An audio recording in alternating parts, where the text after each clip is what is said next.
Меморијалниот центар на Мајка Тереза беше едно од местата каде што денеска папата Франциск одвои време за посета. Од рано утро во десетици верници кои припаѓаат на сиромашната група на луѓе и болни и маргинализирани го чекаа папата Франциск пред меморијалниот центар на Мајка Тереза.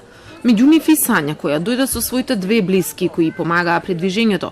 Пристигнаа и бројни новинарски екипи, но и поглаварите на верските заедници со кои имаше средба. По ова папата Франциск се сретна со верниците. Од нив доби икони на подарок изработени рачно. Тој пак ги благослови со молитва посветена на Мајка Тереза. Со болни и потресни искуства, носите со единети надеж, една човешка надеж, која бара достоинство и помош. Пова папата Франциск ја слушна приказната на самохраната мајка Сонја и незината ќерка Емили.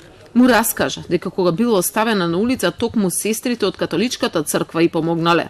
Токму поради ова и решила да ја роди ќерка си. Кога бев пропуштена сама на себе, да одбирам дали да го донесам на овој свет моето бебе или дали да го абортирам, јас го одбрав животот, зашто чувствував и знаев дека Господ е тука со нас.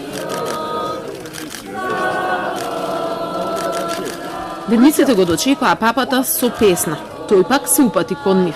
Ја исполни желбата на младата Сања, која беше среќна затоа што лично доби благослов од него. Папата е голема личност за мене. Јас него многу го сакам и го почитувам.